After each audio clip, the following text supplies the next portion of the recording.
वालेकुम। उम्मीद करता हूँ आप सब खैरियत से होंगे। तो आज का हमारा टॉपिक है कॉमन फैक्टर्स। जो हमने पिछली वीडियो में हमने जो है देखा था कि फैक्टर्स कैसे निकालते हैं। तो आज है हमारे पास कॉमन फैक्टर्स। तो कॉमन फैक्टर्स किसी भी 2 या 3 नंबर्स या उससे ज़्यादा के नंबर्स के आप जो है वो कॉमन फैक्टर्स निकाल सकते हैं। जैसे कि फॉर एग्जांपल के तौर पे मैं यहाँ पर एक 2 नंबर उठा लेता हूँ, 6 और 8 है। इन दोनों का जो है वो फैक्टर्स फर्स्ट निकालेंगे, उसके बाद देखेंगे कॉमन फैक्टर्स क्या होते हैं। तो 6 का फर्स्ट जो है वो 2 का टेबल के अंदर जो है वो 3 टाइम्स 2 3 जा 6 आएगा। उसके बाद 3 का टेबल, तो इसके 6 के क्या फैक्टर्स निकलेंगे, 1 2 3 और 6। ये है 6 के फैक्टर्स। ऐसे ही हम 8 के फैक्टर्स निकाल लेंगे। तो 2 का 4 टाइम, 2 का 2 टाइम, 2 का 1 टाइम, तो इसके भी फैक्टर्स निकाल लेंगे। तो इसके फैक्टर्स क्या होंगे, एक तो 1 होगा, दूसरा 2 होगा, तीसरा क्या होगा 4 होगा, उसके बाद क्या होगा 4 4 2 जा 8। तो ये 4 फैक्टर्स इसके निकल लेंगे। ठीक है, इसके बाद आप क्या करेंगे, इन दोनों को आप एक साथ लिखेंगे तो फिर आपको पता चल जाएगा कि कॉमन कौन से हैं इसके अंदर। तो 1 2 4 और 8। तो आपके पास कॉमन कौन से हैं, ये वाला जो है ये आपका एक कॉमन है।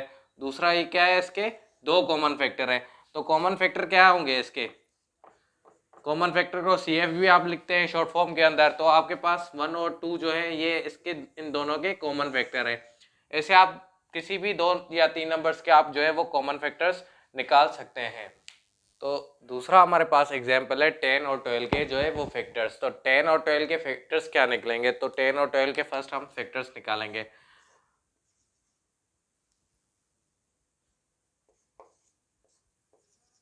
2 का 5 टाइम 10, 5 का 1 टाइम, तो इसके फैक्टर्स लिख लो यहाँ पर, 1 2 और 5 हो गया और 10 हो गया। तो ये है 10 के फैक्टर्स। उसके बाद 12 के फैक्टर्स, तो 12 के भी फैक्टर्स यहाँ पर निकाल लो। 2 6 जा 12, 2 3 जा 6, 3 1 जा 3। तो इसके क्या होंगे फैक्टर्स, तो आप उसके भी जो है इसके नीचे ही निकाल लें, फिर आप जो है कॉमन फैक्टर निकालने के अंदर आपको ईजी होगी।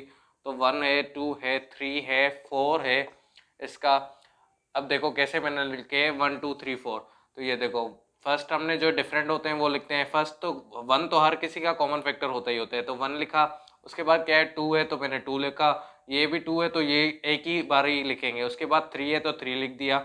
उसके बाद 2 2 से 4, तो मैंने 4 लिख दिया। उसके बाद अगर मैं यहाँ पर लिखूंगा तो इस वाले 2 को इस 3 से मल्टीप्लाई करूंगा तो क्या आएगा 6 आएगा। तो ये मैंने 6 भी लिख दिया। उसके बाद क्या निकलेगा इसका, 2 2 जा 4, 4 2 जा 4 3 जा 12। तो इसका अब क्या आएगा 12 ही आएगा। तो ये इसके कॉमन फैक्टर्स हैं। तो अब कॉमन फैक्टर इसके क्या निकलेंगे, ये तो फैक्टर्स थे। उसके बाद कॉमन फैक्टर्स हैं हमारे पास 1 और 2, इसके कॉमन फैक्टर्स ही हैं। तो क्या लिखेंगे, कॉमन फैक्टर ऑफ 10 एंड 12 के क्या होंगे, 1 और 2 ही होंगे।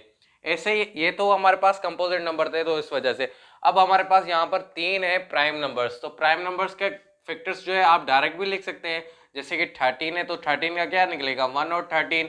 19 है तो 19 का क्या निकलेगा 1 और 19। और 31 है तो 31 का क्या निकलेगा 1 और 31।